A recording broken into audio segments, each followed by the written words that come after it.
सेवा में कदम रखना आसान नहीं होता। कदम रखना आसान है, जब खड़े रहना उसमें आसान नहीं होता। पर धन्य जो सेवा में कदम रख के अपनी अपनी ड्यूटी में, डिपार्टमेंट में खड़े रहते हैं। बाइबल में कहा बहुत धन्य है वे लोग जो मेरे लिए जीते, मेरी सेवा करते हैं। कितने अच्छे पांव उसके जो अच्छी बातों का सुसमाचार ले जाते हैं। आज मैं आपको बताना चाहता हूं, आज का प्रीच का अगर कोई लक्ष्य है, वो प्रेम की बात आप सीख चुके हैं, पर अगला लक्ष्य जो इस प्रीच का है कि आपके बीच में से परमेश्वर अब्राहम की तरह धार्मिकता में चलने वाले और परमेश्वर प्रेम के कारण परमेश्वर की इच्छा के लिए काम करने वाले परमेश्वर को चाहिए। प्रार्थना करने वाले योद्धा चाहिए। ये मैं केवल आपको नहीं प्रीच कर रहा हूं, मैं उन सभी जो संडे वाले लोग अभी देख रहे हैं उनको प्रीच कर रहा हूं। जो पूरे भारत के जो लोग लगातार इस शिक्षाओं को सुन रहे हैं, वो सोचे अब मैं मसीह में और क्या करूं। प्रार्थना करता रहता हूं, बाइबल पढ़ता रहता हूं, रोजे रखता रहता हूं, इससे और आगे मैं क्या करूं? सेवा करूं। क्योंकि लोग मसा से बढ़ते रहते हैं, उस मसा को यूज नहीं करते। हालेलुया। अगर वही आपने रोजे रखे, प्रेयर किए, सेवाओं में आप आ रहे हैं, आपका मसा यूज हो रहा है और खुदा फिर आपको और देता है। लेकिन जो यूज करता है उसका मसा और बढ़ता है। जो अपने आप पास रख छोड़ता है उससे वो भी ले लिया जाता है जो उसे दिया गया। तो आप कहते हैं मेरी ऐसी बुलाहट है, ऐसी बुलाहट है। अपनी बुलाहट के माहौल में क्या तुम जी रहे? बहुत सारी लड़कियों को कहते देखा मेरी सेवकाई की बुलाहट है, प्रभु ने मुझे सेवा के लिए चुना है। मुझे ऐसा महसूस होता है जब मैं स्वप्न देखती हूँ, प्रार्थना में जाती हूँ कि मैं लोगों पर हाथ रख रही हूँ। ओके, तो क्या आप ऐसी लीडरशिप में हैं, ऐसी चर्च में, सेवकाई में हैं जिसमें आपकी बुलाहट के लिए आपको तैयार किया जा सके, जिसमें आप अपनी बुलाहट के लिए तैयार हो? तो उसके बीच आपका कोई भी लीडर है, आपका वॉलंटियर में लीडर है, आपका मीडिया में लीडर है, आपका कॉल सेंटर में लीडर है, आपका किसी भी डिपार्टमेंट में, आपका पेपर वर्क में, आपका टेस्टमनी में, आपका किसी भी टीम में कोई भी लीडर है, तो अगर आपको चलना है, अगर आपने ब्लेसिंग लेनी है, तो लिखा प्रेम के कारण एक दूसरे के अधीन रहो। आप अपने लीडर के प्रति हमेशा लव रखो, चाहे वो आपका स्पिरिचुअल लीडर है, चाहे वो आपके काम पर आपका लीडर है। लव रखो, प्रेम करो। प्रेम के वैसे, प्रेम के कारण एक दूसरे के अधीन रहो। आप डीप बातें कर सकते हैं प्रभु के साथ अगर आप प्रेम में और आज्ञाकारिता और धार्मिकता में चल रहे हैं।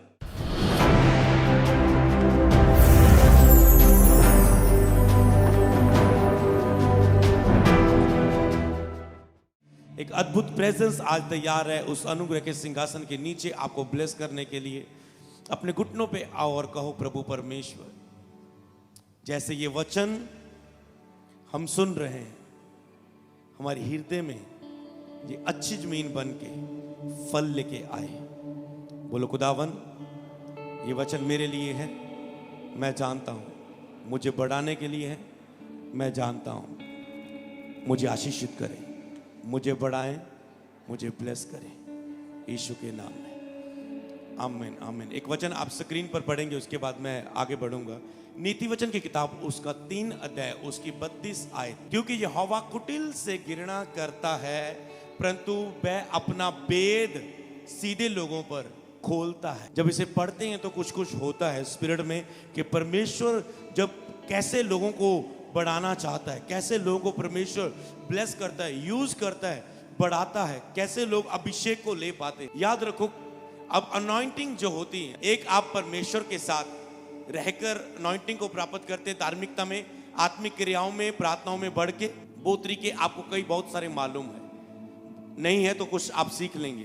दूसरे, आप एक अभिषिक्त के ऊपर, जिसके ऊपर खुदा ने अभिषेक रखा हुआ है, उसकी अगुवाई में चल के, उसके अधीन होके, उसके साथ उस अनॉइंटिंग के नीचे होके, आज्ञाकारिता के द्वारा, उस अनॉइंटिंग के नीचे, नम्रता के द्वारा, प्रेम के द्वारा, उस अनॉइंटिंग के नीचे अच्छी तरह से चल के आप अभिषेक को रिसीव करते हैं। याद रखो, जब एक नबी के द्वारा एक छड़ी को अनॉइंट करके दे दिया गया था, जाके मुर्दे पर लगा दे, वो जीवित हो जाएगा, काम हो जाएगा। पर जब वो कॉन्टेक्ट पॉइंट वाला व्यक्ति था, वचन में पावर, वचन में कमी नहीं थी, अभिषेक में कमी नहीं थी, पर जिसने वो कॉन्टेक्ट पॉइंट के नीचे आना था वो काम नहीं कर सकता था। जिस तरह काफी समय से प्रार्थना योद्धा को आपके लिए तैयार किया गया, सालों तैयार किया गया, सालों 24 घंटे चर्च में प्रार्थना योद्धाएं टीम चलाई गई, और अब जाके उन प्रार्थना योद्धाओं को आपके लिए ऑनलाइन होके अगुवाई करने के लिए उन्हें खड़ा किया गया। हालेलुया।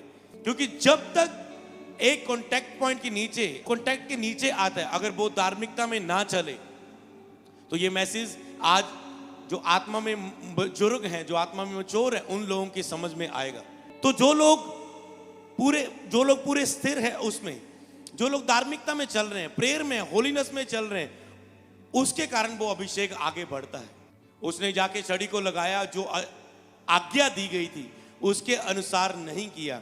इसलिए सबसे पहला पॉइंट, आप जो अपने अगुए के साथ जब आप आज्ञाकारिता में चलते हैं तो आप अनॉइंटिंग को अपने जीवन में रिसीव करते हैं।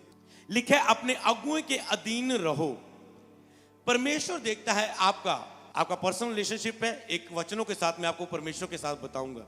परमेश्वर देखता है कि आप अपने अगुए के साथ आज्ञाकारिता में चल रहे हो। आप कैसे चल रहे हो? लिखे अपने अगुओं की आज्ञा मानो, अपने अगुओं से लिखा प्रेम के कारण उनके एक दूसरे के अधीन रहो। बाइबल लिखा प्रेम के कारण। आज एक वेद की रीति इस पर आप इसे सीखेंगे। कई लोग सोचते हैं किसी के अधीन रहना गुलाम बनना है, और वो ज्यादातर अपने स्टेटस पर, अपनी लाइफ में, अपनी प्रतिदिन के जीवन में, या कहीं फेसबुक में डाल के, या लोगों को अपनी काउंसलिंग में यूज करते हैं। बाइबल में लिखा मनुष्यों के गुलाम ना बनो, मनुष्यों के अधीन ना रहो। तो जो शारीरिकता में जो लोग इस वचन को लेते हैं वो किस रीति से लेते हैं, पर असल में जो लोग मनुष्यों के अधीन हैं वो किस रूप से हैं? लिखा है बाइबल में, अगर ये एक लिखा है, एक और प्रभु कहता है कि मनुष्यों के अधीन ना रहो, तो एक जगह परमेश्वर कहता है अपने अगुओं के अधीन रहो, अपने माता पिता के अधीन रहो, अपने अगुओं के अधीन रहो, एक दूसरे के अधीन रहो। अब आप कहते माता पिता में चल जाएगा, उसने कहा माता पिता के अधीन रहो। आप कहते वो तो बनता है ना, लेकिन अगुए के अधीन रहो। हाँ जी, वो भी बनता है ना, वो तो अगुआ है, हमारा स्पिरिचुअल लीडर है, हमारा आत्मा का अगुआ, जैसे आत्मा में अगुवाई करने वाला, जैसे हमारा स्वर्गीय पिता है, हम सबका पिता है, ऐसे हमें पृथ्वी पर हमें अगुए दिए गए हैं जो हमें आत्मिक शिक्षा सिखाएं। क्योंकि शारीरिक पिता शारीरिक की शिक्षा दे सकता है, शारीरिक शिक्षा दे सकता है, पर आत्मिक पिता आत्मिक शिक्षा देगा। जैसे स्कूल में एक पाठ होता था शारीरिक शिक्षा की किताब, शारीरिक शिक्षा, तो शरीर के बारे में जो मैडम होती थी शरीर के बारे में सिखाती थी, पर वो मैडम आत्मा के बारे में नहीं सिखा सकती थी कि हमारे पर वो ये शरीर के ये अंग है, वो ये नहीं सकते थे कि शरीर प्राण आत्मा है, आत्मा के बारे में वो नहीं बता सकती थी। तो इसलिए आत्मिक अगुआ लिखे उसके अधीन रहो। स्कूल में तुम्हारे टीचर है तो शरीर मैडम के अधीन रहो। और लिखा ए प्रेम के कारण एक दूसरे के भी अधीन रहो। किसके कारण? प्रेम के कारण। अब हर एक हिस्से में तो बाइबल अधीन रहने को बोल रही, तो फिर वो व्यक्ति किस हिस्से को बोल रहा है कि मनुष्यों के अधीन ना रहो?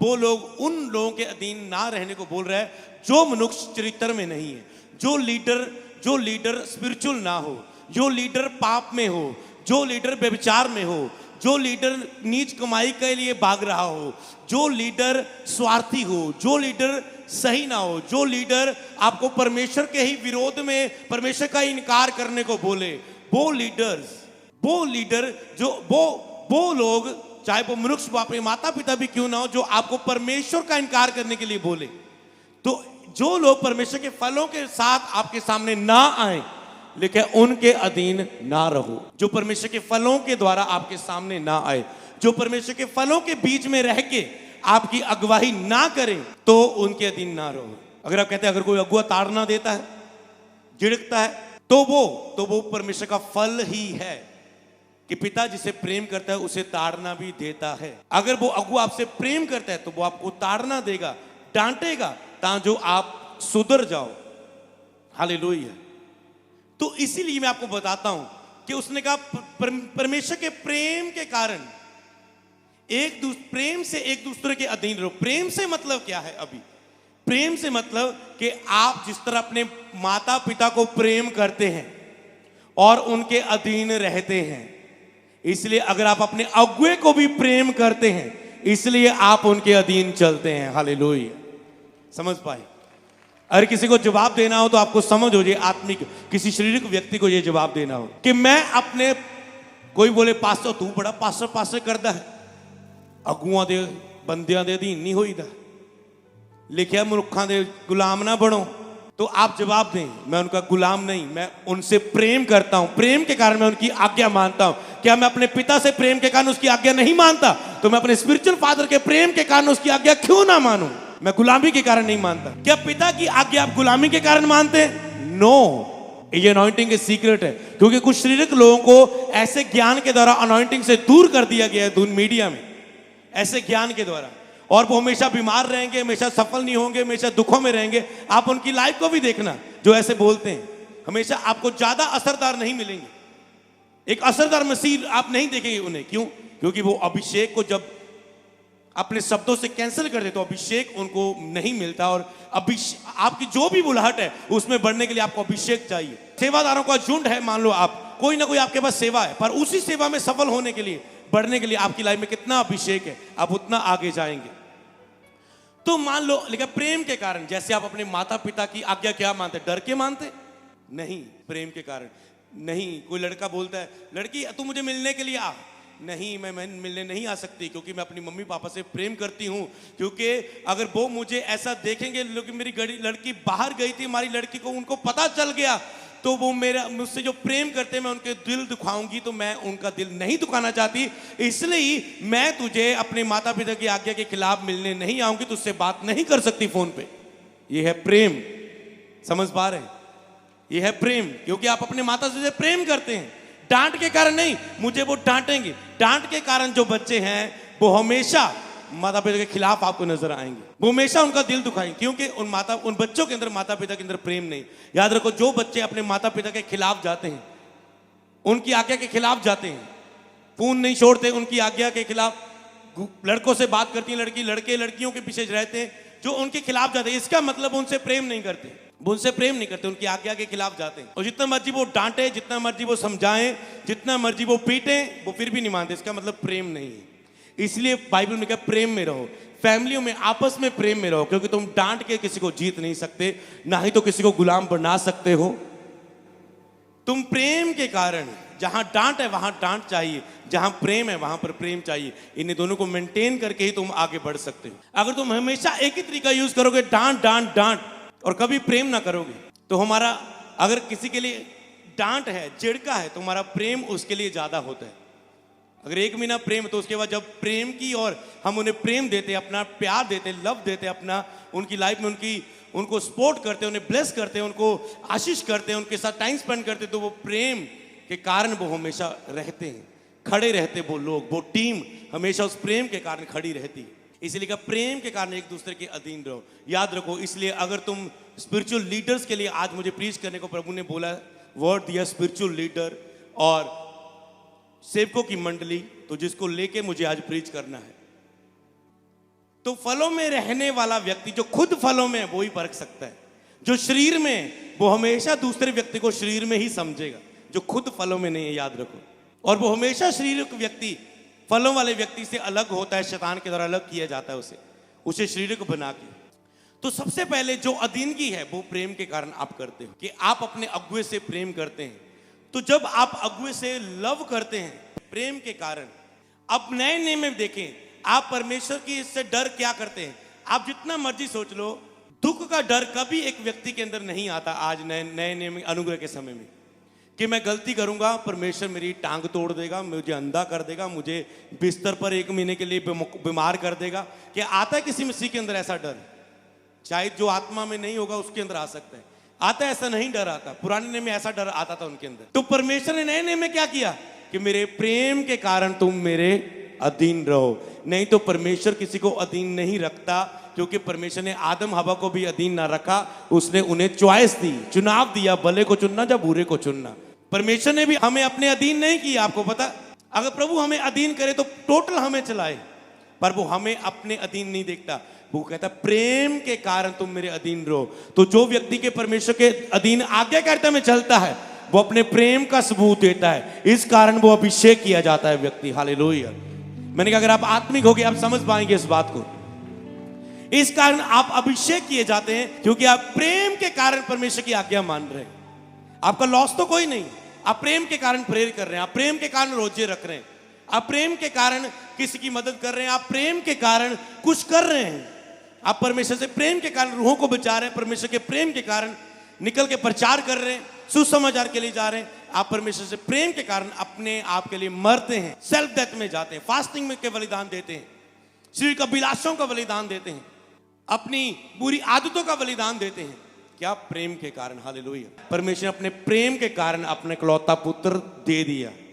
तो आपको प्रेम के कारण इन दिनों में देना है, जितना बलिदान हो सकते हो, जितने समर्पणों में जा सकते, शुरुआत मैंने कर दी है, इस हफ्ता मैंने फास्टिंग अनाउंस कर दी है, अगला हफ्ता और डीप बना लेना, पर प्रेम के कारण कुर्बान होना, फिर तुझे उसका वो गुड फ्राइडे वाले दिन रियल लव महसूस होगा। जो कहते हैं नमे नमे जब मसीह में आए थे, यीशु की क्रूस की फिल्म देखते थे, बड़ा रोना आता था, अब नहीं आता, अब नहीं कोई तरस आता, अब नहीं कोई बोझ आता किसी को सुसमाचार सुनाने का, अगर वो खत्म हो चुके सब कुछ। तो गुड फ्राइडे ईस्टर जो हमेशा जब जब जब जब हमने गुड फ्राइडे ईस्टर सभाओं को किया चर्च में, मैंने चर्च पर अनुग्रह देखा, ग्रेस देखा, और आज ही से वो अनुग्रह का शब्द मैं बोलना शुरू कर चुका हूं। हालेलुया। क्योंकि ग्रेस आती है, अनुग्रह, क्योंकि आप परमेश्वर के साथ कनेक्ट होते, जुड़ते हैं इन हफ्तों में। हालेलुया। उस दुख भरे हफ्ते में सोचो, अगर आप लेकिन जब आप अपने आप के लिए मरते तो आपको दुख आता है, उस दुख भरे हफ्ते में जो आप जाए, आपको रोना तो नहीं है, पर उस दुख भरे हफ्ते में आपको याद करना है। उसने कहा मेरे स्मरण में ये किया करो। जब आप रियल प्रभु बोझ लेंगे, आप गुड फ्राइडे में आप चर्च में प्रभु बोझ लेंगे, तो आप वो एक टच वाला, आपको मनों को तैयार करके आना है, क्योंकि वो पूरे साल के लिए आपको नया करने वाला है। हालेलुया। पूरे साल के लिए ग्रेस आपके ऊपर देने वाला है गुड फ्राइडे में, आपकी मिनिस्ट्रियों पर। आप सेव, आप खुद देखेंगे ये क्या हो रहा है, कैसे हो रहा है, पर आपको अपने मनों को पूरा बलिदान करना है इन हफ्तों में। जिस समर्पणों में जाने का हफ्ता है, समर्पणों में परमेश्वर के प्रेम के कारण आप परमेश्वर के अधीन रहे, उसकी आज्ञाओं को माने, प्रेम के कारण। तो जब आप प्रेम के कारण कि प्रभु मैं तुझसे प्रेम करता हूं, मैंने कोई मुझे नहीं देख रहा है पर मैं तुझसे प्रेम करता हूं खुदावन, पवित्र आत्मा को शोकित ना करो, नाराज ना करो, दुखी ना करो, तो मैं तुझे ऐसा नहीं करूंगा, मैं तुझसे प्रेम करता हूं परमेश्वर। सिर्फ प्रेम करने वाले लोग, तो आज भी परमेश्वर को प्रेम करने वाले, धार्मिकता में खड़े लोग चाहिए, परमेश्वर से प्रेम करने वाले। अगर मैं अब्राहम के बारे में पढ़ूं तो उत्पत्ति की किताब में जब अब्राहम ने, परमेश्वर ने कहा मैं इन नगर का नाश करने जा रहा हूं, अब्राहम ने कहा अगर वहां पर 50 धर्मी मिले तो क्या फिर भी तू धर्मी के साथ, दुष्ट के साथ धर्मियों का नाश कर देगा? परमेश्वर ने कहा अगर 50 भी मिले तो मैं ना नाश करूंगा। उसने कहा अगर 50 में से 5 घट जाएं तो फिर, तो कहता फिर भी मैं उनका नाश ना करूंगा। प्रभु एक और बार अगर 40 रह जाएं तो परमेश्वर कहता मैं फिर भी ना रहूंगा। अगर उस नगर में प्रभु 30 हो, प्रभु ने कहा फिर भी मैं नाश ना करूंगा। अगर प्रभु 10 धर्मी हो उस देश में, मैं फिर लास्ट बार पूछता हूं 20 हो, लास्ट बार पूछता हूं अगर 10 धर्मी हो प्रभु, क्या फिर भी तू नाश करेगा? प्रभु अब्राहम ने जरूरत की इस तक हद तक प्रभु से बात करने की, क्यों? क्योंकि वो प्रेम और धार्मिकता में परमेश्वर के साथ चलता था। हालेलुया। और उसने कहा प्रभु अगर 10 धर्मी मिले, लास्ट बार पूछता हूं प्रभु, बुरा ना माने तो प्रभु अगर 10 भी धर्मी मिले, प्रभु ने कहा 10 भी धर्मी मिले तो मैं उस नगर का नाश ना करूंगा। एक जगह परमेश्वर ने कहा मुझे उस पिंड के, नगर के नाके में कोई ऐसा मनुष्य चाहिए जो उनके बीच में खड़ा हो ताकि मुझे उस देश का नाश ना करना पड़े, पर उसने कहा मुझे कोई ना मिला। आज भी परमेश्वर धर्मी लोगों को, प्रार्थना योद्धाओं को और उससे प्रेम करने वालों लोगों को, सेवकों की मंडली में आने वाले लोगों का और एक स्पिरिचुअल लीडर को चाहता है परमेश्वर। तो परमेश्वर आज भी विनती और प्रार्थना करने वाले लोगों को ढूंढ रहा है। अगर आप प्रार्थना योद्धाओं में आ सकते हैं तो आपको प्रार्थना योद्धाओं में आना है, जैसे अब्राहम ने धर्मी होके परमेश्वर के आगे विनती की, परमेश्वर के आगे उसने बातें की। हालेलुया। तो इसीलिए आपको भी परमेश्वर के सामने याद रखो, आपको एक आने वाले समय में, ये अब अप्रैल अब आने जा रहे हैं, बच्चे फ्री हो जाएंगे, सारे बच्चों के एग्जाम खत्म हो रहे हैं, 8 वाले फ्री होने जा रहे हैं, 10th वाले फ्री होने जा रहे हैं, +2 वाले शायद कईयों का प्रैक्टिकल बाकी है, वो फ्री होने वाले हैं। तो अप्रैल तक ज़्यादातर सभी फ्री हो जाएंगे, नई क्लासों में जाएंगे, आपके बच्चे भी फ्री होंगे, यूथ भी जो जवान है +2 वाले वो भी फ्री होंगे। तो याद रखो ये इस आने वाले महीनों में, अप्रैल में, इस गुड फ्राइडे ईस्टर के बाद जब आपके एग्जाम भी फ्री हो गए तो आपको सेवकों की मंडली में शामिल होना है। आने वाले समय में सेवकों की मंडली, प्रार्थना सभाएं शुरू होंगी, जैसे ये मान लो, जिसमें दूसरा नाम मैं आपको बताता हूँ, सेवकों की मंडली, जिसमें सब जिनके पास सेवा है कोई ना कोई, वो ही लोग। ओके, ये है हमारा प्रेयर वॉरियर्स का ग्रुप। तो ऐसे हमने फ्राइडे में उनको साथ लेकर, 3 बड़ी मीटिंग थी इस संडे में, ले हैंड मीटिंग थी वेडनेसडे, फिर भी लोग आए वहां पर। क्यों? क्योंकि ये लोग अपना मन दे रहे हैं। सोचो फिर भी आना, तीसरी मीटिंग में, हफ्ते में 3 मीटिंगों में चर्च में आना, ये क्या है? एक समर्पित, ये क्या है? सेवा, सेवकों की मंडली। तो ये एक प्रार्थना करने वाली मंडली है, एक प्रार्थना करने वाला योद्धा का झुंड है जो लगातार प्रार्थना करने वाला है। अप्रैल में भी हम प्रार्थना करने वाले हैं, लगातार पूरे विश्व भर के लिए प्रार्थनाएं होने वाली है, उसमें उसके हिस्सों को भी छुएंगे। तो बहुत सारे ऐसे विषय हैं जो देशों को छूने वाले जरूरी है। तो आपको प्रार्थना योद्धाओं में मेरे साथ आना है, आपको इस सेवकाओं की मंडली में शामिल होना है। अगर किसके कारण? प्रेम के कारण, प्रेम के कारण।